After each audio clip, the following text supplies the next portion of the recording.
절까지 말씀만 상고하도록 합니다. 인간은 태어나고 자라면서 많은 배움의 기회를 갖게 됩니다. 아이들은 가정에서 엄마로부터 배움을 시작합니다. 그리고는 유치원에서 또 학교에서 더 많은 배움의 기회들을 얻게 되는 것이죠. 더 많은 것들을 배워간다는 것입니다. 이런 배움의 기회를 통해서 우리는 더욱더 다양한 지식들을 쌓게 됩니다. 우리의 삶을 위한 지식들을 더 늘려간다는 것이죠. 그런데요, 우리가 살면서 이런 지식들을 무한정 늘려가기만 하면 그것이 우리의 인생을 유익하게 만드는 그런 일일까요? 우리에게 지식만 많으면 우리의 인생은 언제나 행복할 수 있겠느냐 하는 것입니다. 우리의 지식들이 지식에만 머무르면 안 됩니다. 우리의 지식은 지식에서 머물지 않고 지혜로 사용될 수 있어야만 합니다. 그렇다면 이 지식과 지혜에는 어떤 차이가 있게 될까요? 지식은 단순히 우리가 알고 있는 것들, 즉 머릿속에 쌓여 있는 것들이라고 말할 수 있습니다.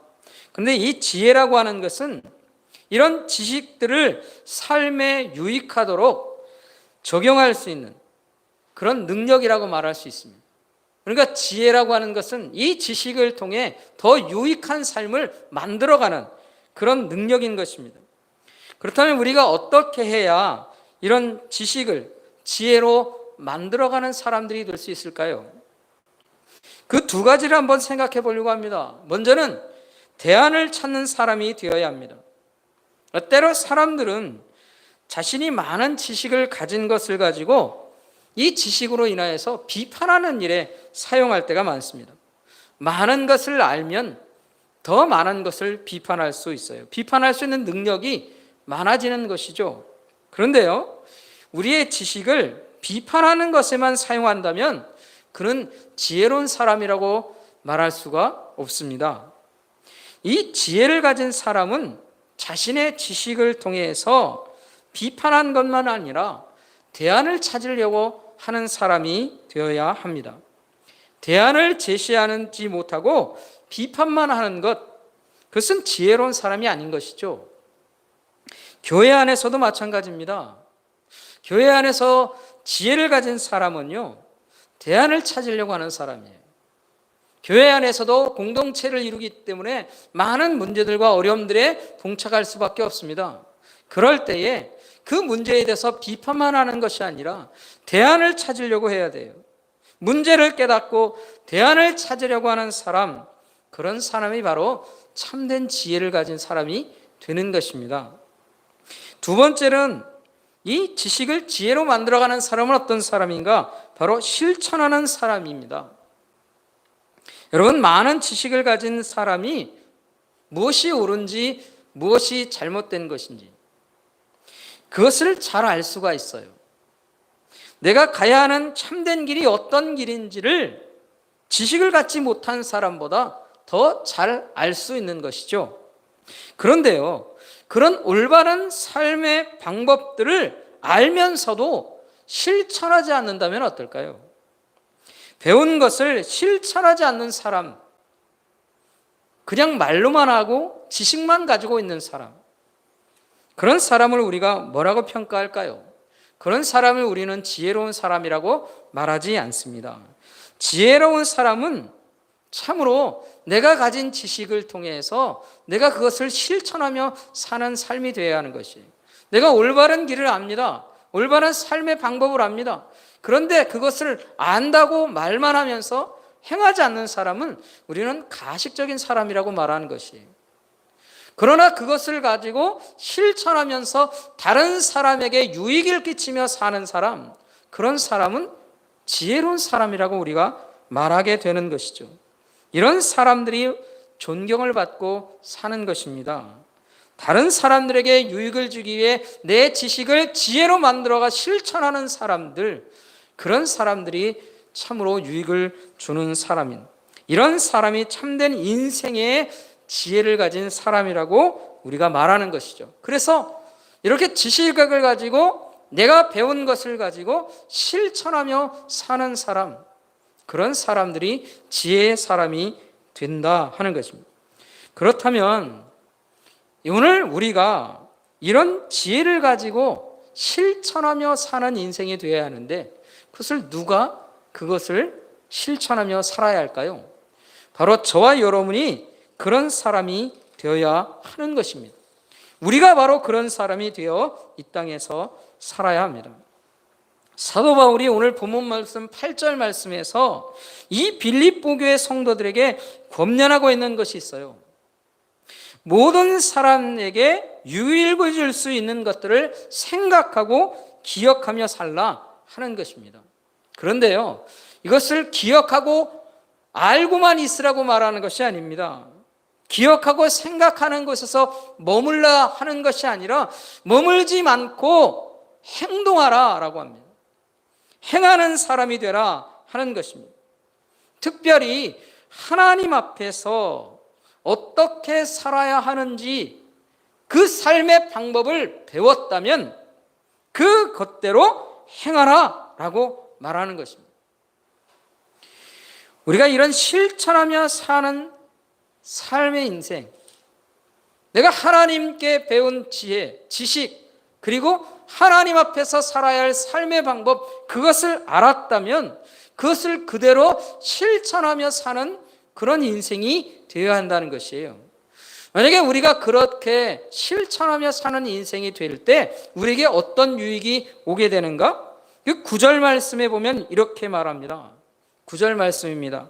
너희는 내게 배우고 받고 듣고 본 바를 행하라. 그리하면 평강의 하나님이 너희와 함께 계시리라. 여러분, 우리가 배우고 듣고 깨달은 것들을 실천하며 살면 하나님께서 우리와 함께 해주신다는 겁니다. 그리고 우리와 함께 하시면서 우리에게 누리게 하시는 것이 있어요. 그게 뭘까요? 그게 바로 평강이라는 것이에요. 이 하나님의 평강의 하나님이 너희와 함께 하신다라고 하는 의미가 바로 그것인 것입니다.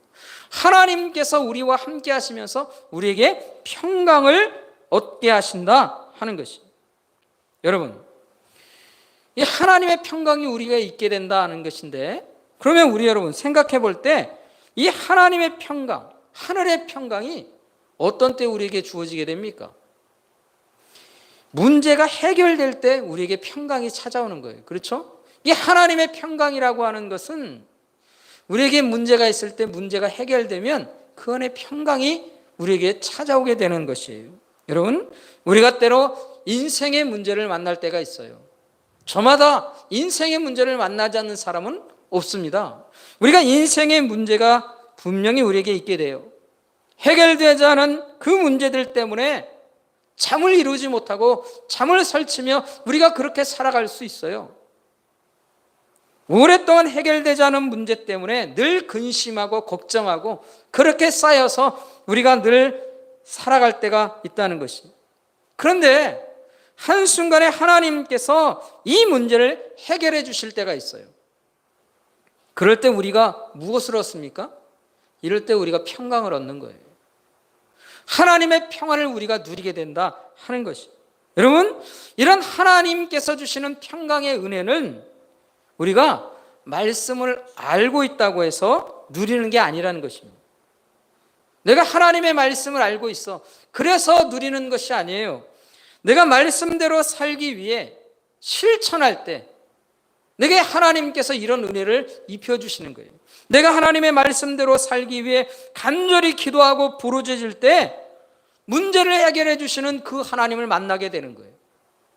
그리고 하나님께서 문제를 해결해 주셔서 문제가 해결된 그 평강을 우리가 누리게 된다는 것입니다.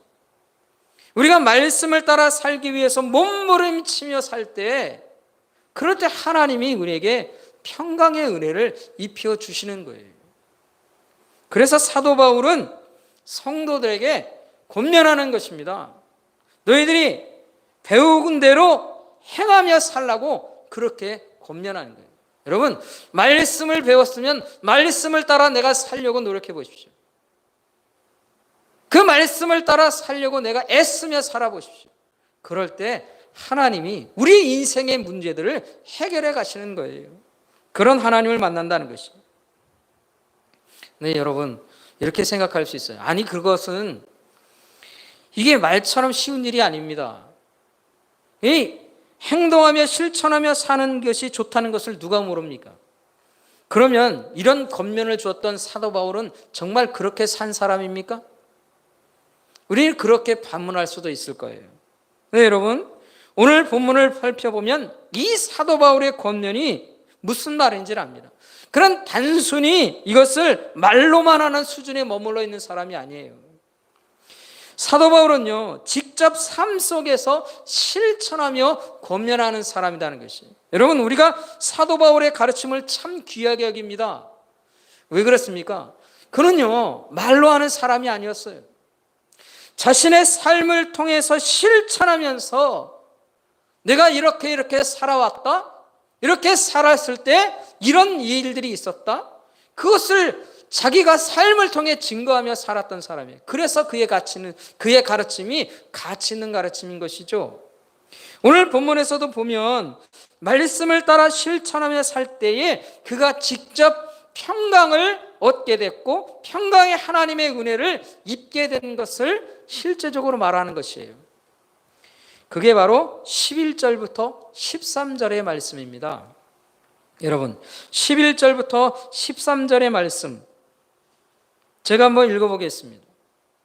11절이 이렇게 말합니다. 내가 궁핍함으로 말하는 것이 아니니라 어떠한 형편에든지 나는 자족하기를 배웠노니 나는 비천에 처할 줄도 알고 풍부에 처할 줄도 알아 모든 일 곧 배부름과 배고픔과 풍부와 궁핍에도 처할 줄 아는 일체의 비결을 배웠노라. 내게 능력 주시는 자 안에서 내가 모든 것을 할 수 있느니라. 아멘. 여러분, 이 말씀을 참 우리가 잘 기억하는 말씀입니다. 이 말씀 속에서 여러분 마음속에 가장 잘 와닿는 말씀이 무슨 말씀입니까? 13절의 말씀이죠. 내게 능력 주시는 자 안에서 내가 모든 것을 할 수 있느니. 여러분, 만약 내가 이 말씀대로 주님의 능력을 통해서 내가 모든 것을 할 수 있다 하면 어떤 일을 하고 싶으십니까? 내 인생에 어떤 일이 이루어지기를 원하느냐 하는 것이. 우리는요, 보통 배부르고 풍부해지는 인생이 될 길을 생각합니다. 내가 목표한 모든 일들이 다 이루어져서 성공으로 살아가는 인생, 성공한 인생, 그것을 우리는 꿈꾼다는 것이에요. 나는 내 안에서 하나님께서 내게 주신 능력 주시는 그 주님 안에서 이런 성공하는 인생을 살 수 있습니다 하고 우리는 그렇게 하나님 앞에 부르짖기를 원해요. 그런데 여러분, 이 사도 바울이 지금 이 말씀이 무슨 의미일까요? 이 말씀이 어디서 지금 현재 하고 있는 말입니까? 사도 바울이 지금 어디에 있습니까? 감옥에 갇혀 있어요. 그는 어떤 형편에 처해 있는 사람일까요? 11절 말씀에 보면 그는 이렇게 말합니다. 궁핍으로 말하는 것이 아니라 이렇게 말하고 있어요. 이 말을 다시 바꿔서 얘기하면 그는 지금 궁핍한 상황 가운데 놓여 있는 거예요.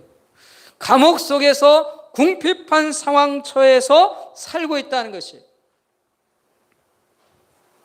결국 이 사도 바울이 말하는 것은 내가 감옥에 갇혀 있는 궁핍한 상황 가운데 있지만 이런 상황 속에서도 모든 것을 감당할 수 있는 사람이다. 그렇게 말하는 거예요. 감당할 수 있는 능력을 가지고 있다는 것이. 왜요? 그가 배운 것이 있기 때문에 그렇습니다. 그가 뭘 배웠습니까? 11절 말씀에 보면 자족하기를 배웠다. 그렇게 말하고 있어요. 이 자족한 마음을 배워서 어떤 상황에서도 견딜 수 있는 사람이 되어 살고 있다 하는 것이에요. 사랑하는 성도 여러분, 우리가 13절 말씀을 너무나 사랑하고 있지만 그 13절의 말씀은 우리가 빛나는 인생, 성공하는 인생을 사는 것을 말하는 것이 아니라 이 어려움과 궁핍함 속에 모든 것을 실패하고 비천한 삶 가운데 놓인 것 같은 그런 삶 속에 놓여 있으면서도 나는 그것을 감당할 수 있는 능력이 내게 있다. 그렇게 말하는 사도 바울의 말이라는 것이에요. 사랑하는 성도 여러분, 예수 그리스도를 따라 사는 그리스도의 삶이라고 하는 게 뭘까요? 우리에게 능력 주시는 주님을 통해서 이 땅에서 성공하며 삶을 사는 그것이 그리스도인의 삶일까요? 아니면 어떤 형편에서든지 자족하면서 주님을 따르는 일, 주님의 일들을 감당하며 사는 삶, 그것을 포기하지 않고 사는 것이 참된 그리스도인들의 삶일까요? 오늘 우리가 이 말씀을 통해서 주님께서 원하시는 삶이 무엇인지를 깨닫고 배웠다면 이것을 우리는 실천하며 사는 인생이 되어야 하는 것입니다. 사도 바울과 같이 그 감옥 속에서도 주님을 따라다가 주님을 위한 일을 하다가 어렵고 궁핍하고 비참한 삶 속에 놓여 있지만 그래도 나는 그것을 불평하며 두려워하지 않고 자족하는 삶을 통해 하나님 앞에 산다. 그 삶의 태도로 살아가는 그 삶이 오늘 우리가 실천하며 사는 삶이 되어야 한다 하는 것입니다. 사랑하는 성도 여러분, 오늘 우리가 이렇게 주님께로부터 이 말씀을 배웠다면 오늘 우리가 실천하며 사는 인생이 되어야 하지 않겠습니까? 자, 그렇다면 우리가 이것을 실천하며 사는 삶이 되기 위해 우리가 애써야 하는 일이 있습니다. 우리가 무엇을 애쓰며 살아가야 할까요? 첫 번째, 자족하며 사는 삶을 애써야 한다는 것이. 여러분, 세상이 우리에게 끊임없이 가르쳐주는 것이 있습니다. 무엇입니까? 풍성한 삶, 성공한 삶을 살라는 것입니다. 풍성한 삶을 살면 그것이 바로 성공한 삶이다. 우리에게는 그렇게 말하는 거예요. 그래서 많은 것을 누릴 수 있고 좀 더 큰 것을 우리가 누리며 사는 것, 그게 우리의 삶의 성공한 삶인 것처럼 우리에게 세상은 가르쳐주고 있다는 것이.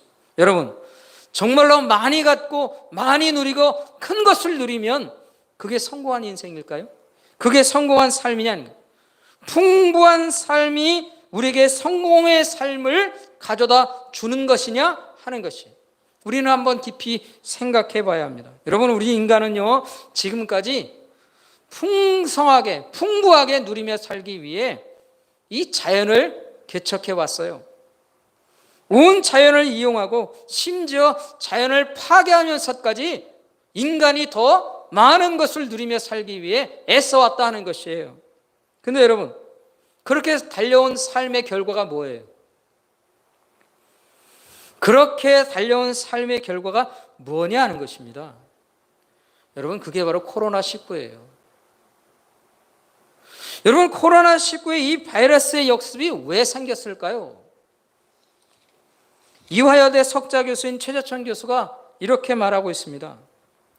온 세상을요, 인간이 다 점령해 버렸다는 거예요. 몇천 년 전에, 몇만 년 전에는요, 인간이요, 아주 극소수의 사람만 살았다는 거예요. 그런데 지금은요, 온 세상을 인간이 다 뒤집어 버렸어요. 그래서 동물들이 더 이상 살 데가 없어요. 심지어는 바이러스들조차도 더 이상 살아갈 데가 없는 거예요. 그래서 어떻게 합니까? 그래서 인간들에게, 그리고 인간들이 기르는 가축들에게로 들어가서 살 수밖에 없는 상황이 되었다는 거예요. 그 한 예가 바로 코로나19 사태인 것이에요. 앞으로 계속해서 이것은 더 늘어날 것이라는 것입니다. 이 코로나 바이러스 문제가 아닌 것이에요. 더 많은 바이러스 일들이 계속해서 터져 나올 것이라는 것이에요. 더 이상 인간만의 풍부함으로 살아서는 안 된다라고 하는 것을 가르쳐 주는 거예요. 지금까지 인간은 인간이 누리기만을 위해서 살았어요. 더 많은 것들을 누리기 위해 더 많은 자연들을 파괴하며 살았다는 것이에요. 그런데 이제는요, 우리는 좀 더 다른 생각을 해야 돼요. 만족할 줄 모르고 자족할 줄 모르는 이 삶에서 우리는 다시 바꿔 살아가야 됩니다. 함께 사는 삶을 살아야 되는 거예요. 만족할 줄 알고 살아가야 되고 자족할 줄 알며 살아가야 합니다. 줄이는 삶이 우리에게 요구된다는 것이에요. 함께 사는 삶이 요구됩니다. 자족할 줄 아는 것이 바로 능력이다라고 하는 것을 우리가 이 시대에 나타내며 살아야 하는 거예요. 자족이 능력입니다. 그게 이 시대의 모토가 되어야 한다 하는 것이에요. 사랑하는 성도 여러분, 우리에게는요, 어떤 마음이 있어야 이 자족할 수 있는 마음이 될까요? 어떤 사람들은요, 우리 마음속을 비우면 그러면 자족할 수 있다 그렇게 말합니다. 더 많이 갖고 싶은 욕심 버리고 더 많이 누리라는 마음 비우면 된다 그렇게 말합니다. 예, 그럴 수 있습니다. 그런데 여러분, 그리스도인들은요, 비우며 사는 게 아니에요. 채우며 사는 거예요. 그럼 뭘 채우면 되겠습니까? 여러분, 우리가요, 예수님으로 인하여서 우리 마음이 채워지면 그러면 자족할 수 있는 거예요. 예수님 때문에 우리가 하나님의부터 은혜들을 입고 삽니다. 지금도 우리는 예수님 안에 살면서 거저 주시는 하나님의 은혜를 입으며 사는 거예요. 매일매일 하나님의 은혜 안에서 우리는 살고 있다는 것이에요. 여러분, 내가 받은 은혜가 무엇인지를 알고 받은 은혜가 많다는 것을 아는 사람은 그 마음속에 무엇이 있습니까? 감사가 있어요. 감사를 가지고 사는 사람은요, 만족할 줄 알아요. 스스로 만족할 줄 안다는 것이에요. 여러분, 내가 감사하고 스스로 만족할 줄 아는 사람, 그런 사람들이 뭘 할 수 있어요? 자족하는 것이에요. 그러니까 하나님의 은혜를 내가 자꾸 내 마음속에 깨닫고 채워가는 겁니다. 예수 그리스도를 더 많이 내가 채우며 사는 거예요. 그러면 자연적으로요, 우리는요, 감사하고 만족하고 자족하는 삶을 살게 되는 것입니다. 자족하는 마음을 가지고 우리 주님께서 나에게 맡겨주신 일들을 감당하며 삽니다. 이게 자족하는 그리스도인의 삶이에요. 사도 바울은요, 이것을 능력 있고 능력으로 주의 능력 안에서 내가 사는 삶이다 말하는 것이에요. 어떤 형편에 처해 있어도 주의 길을 따라 사는 일을 불평하지 않고 원망하지 않고 내가 사는 것입니다. 그것을 능력 있게 힘 있게 감당하며 사는 거예요. 이게 바로 자족하며 하나님 앞에 사는 것입니다. 사랑하는 성도 여러분, 오늘도 나는 주님의 은혜로 살고 있다는 사실을 잊지 마시기 바랍니다. 여러분, 내가 살아가는 매일매일의 삶은요, 하나님의 은혜를 빼놓고는 살아갈 수가 없는 거예요. 그 하나님의 은혜가 내게 있습니다. 이것을 잊지 마시기 바랍니다. 내게 허락해 주신 주의 은혜가 족한 줄 알고 늘 감사하며 살 수 있어야 돼요. 감사를 잃어버리면 안 됩니다. 내가 어떤 형편에 처해 있든지, 때로는 내가 주님 때문에 주님 앞에 살기 위해, 주님의 뜻을 따라 살기 위해 때로는 궁핍하는 인생이 될 수도 있고 비천에 처하는 인생이 될 수도 있어요. 그러나 그런 인생이 된다 할지라도 그 안에서 내가 주님을 위해 살다가 당하는 일이기에 나는 이것을 불평과 원망이 아니라 만족하며 감사하며 살겠다, 자족하는 마음으로 사는 것입니다.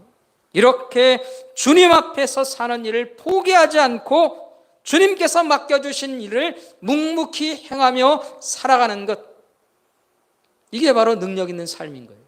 참된 그리스도인의 삶인 거예요. 오늘 저와 여러분이 이런 참된 그리스도인으로 살아가는 그런 인생이 되기를 주의 이름으로 축원합니다. 저와 여러분이 오늘도 만족하고 감사하며 더욱더욱 하나님 앞에서 살아가는 일들, 난 포기하지 않고 산다, 그런 자세로 살아가는 참된 그리스도인의 인생이 되기를 주의 이름으로 축원합니다. 두 번째로 우리가 힘써야 할 일이 있습니다. 배운 대로 실천하기 위해 우리가 힘써야 하는 일, 바로 주님처럼 살려 하는 일입니다. 여러분, 이 사도 바울은요, 자신이 배운 대로 실천하며 살려 했습니다. 이 사도 바울이 배운 대로 실천하며 살려 할 때 누구를 닮아갈까요? 누구를 닮은 삶을 사는 것입니까? 바로 예수님을 닮아 사는 삶이 되는 것입니다. 여러분, 이 사도 바울은 자랑할 게 참 많은 사람이었어요. 그는 풍부한 삶을 살았던 사람입니다. 자랑거리가 참 많은 그런 인생을 살았습니다. 세상에 말하면요, 성공한 사람이었어요. 그러나 그 모든 것들을 다 배설물처럼 여겼습니다. 왜요? 그 마음속에 예수님을 담았기 때문에 그랬어요. 그리고 예수님처럼 산 것입니다. 여러분, 예수님을 마음에 품은 사람은요, 세상에서 가장 소중한 것을 그 마음에 품고 사는 거예요. 왜 그렇습니까? 예수님 안에는요, 우리를 만족시킬 수 있는 모든 것들이 다 들어있기 때문에 그런 거예요. 여러분, 우리의 인생에 만족을 누리려면 어디에서 누리면 될까요? 예수님 안에 가면요, 예수님 안에 있으면요, 내가 만족할 수 있는 모든 것들이 다 들어있는 거예요. 그러니까 가장 소중하고 귀한 것을 내가 품고 사는 것이에요. 그게 바로 예수님을 내 안에 모시고 사는 거예요. 여러분, 예수님을 참으로 내 안에 깊이 모시고 사는 사람은요, 그 안에 뭐가 있습니까? 감사가 있어요. 만족이 있어요. 우리의 삶의 만족을 누리는 것은요, 예수님을 내 안에 품을 때 그렇습니다. 그리고 예수님을 품고 내가 삽니다. 누구 닮아갈까요? 우리의 삶이 점점점 누구를 닮은 모습으로 바뀔까요? 예수님을 닮은 모습으로 바뀌어져 가는 것입니다. 예수님이 뭘 원하실까? 내가 어떻게 살면 예수님께 온전한 삶이 될까? 어떻게 살면 예수님이 기뻐하시는 삶을 살까? 어떻게 사는 것이 예수님 앞에 온전한 삶일까? 늘 그것을 꿈꾸며 살 때 늘 예수님만 우리가 바라보며 사는 거예요. 그러니까 우리가 예수님을 닮아가는 인생이 되는 거예요. 오늘 우리가 바로 예수님처럼 사는 삶을 믿습니다. 누구처럼 사는 게 잘 사는 것입니까? 예수님처럼 사는 게 잘 사는 거예요. 우리가 그것을 알고 우리가 살아야 합니다. 예수님이 어떻게 사셨습니까? 예수님의 삶은요, 자신을 희생하시면서 다른 사람들을 채워주고 다른 사람들을 세워주시는 삶이셨어요. 그래서 예수님은 자신의 모든 권세와 영광과 모든 것들을 내려놓고 십자가를 지실 만큼 다신 것들을 다 희생하시는 그런 삶을 살았다는 것이, 우리가 예수님처럼 나를 희생하고 다른 사람들을 채워주고 다른 사람들의 유익을 위해 살겠다, 예수님처럼 살겠다, 우리가 그렇게 살아야 한다는 것이. 근데 여러분 생각해 보십시오. 내가 예수님처럼 살면 잃을 게 너무 많을 것 같아요. 내가 나를 채우기 위해 살아도 힘겨운 상황인데 내가 어떻게 다른 사람들에게 내 것을 내려주며 희생하면서 그렇게 살 수 있겠어요? 내가 그럼 쌓이는 게 뭐가 있겠어요? 아무것도 없을 것 같아요. 근데 여러분, 걱정하지 마십시오. 우리가 그렇게 살아가게 될 때 우리의 삶을 채워주시는 분이 계세요. 바로 하나님이 그것을 채워주십니다. 내가 희생하며 주님처럼 살려고 하면요, 그렇게 살려고 할 때 하나님이 우리의 인생을 채워주신다는 것입니다. 믿으십니까? 그것을 믿음으로 우리는 고백하며 사는 거예요. 내가 예수님처럼 살면 하나님이 나의 삶을 채워주신다. 그러니 내가 주님을 따라 사는 것, 주님 닮아 사는 것, 불평하지 않고 원망하지 않고 그렇게 사는 겁니다. 그리고 그런 삶을 만족하며 사는 거예요. 그렇게 살다가 내가 피곤하고 힘겹고 때로는 고난이 다가오고 어려움에 처한다 할지라도 그 모든 삶을 만족하는 거예요. 하나님이 내게 채우실 것이 있기, 나는 이런 일도 감당하며 산다. 그게 자족의 은혜를 깨닫고 살았던 사도 바울의 삶이고 그것이 바로 예수님을 닮아가는 삶인 것입니다. 오늘 저와 여러분이 그런 인생을 살 수 있기를 간절히 소원합니다. 오늘 나의 인생이 바로 오직 예수님처럼 살기를 다짐하고 살아가는 인생이 되어야 됩니다. 그럴 때 하나님이 우리의 인생길 채워주시는 놀라운 은혜를 누리게 될 줄 믿습니다. 이런 실천하는 인생들을 통해 하나님 앞에 굳게 세워지고 온전하게 세워지며 참된 하나님의 사람으로 그리스도인으로 살아가는 저와 여러분의 인생길 되기를 주의 이름으로 축원합니다. 축원합니다. 기도하겠습니다. 다 함께 기도합니다.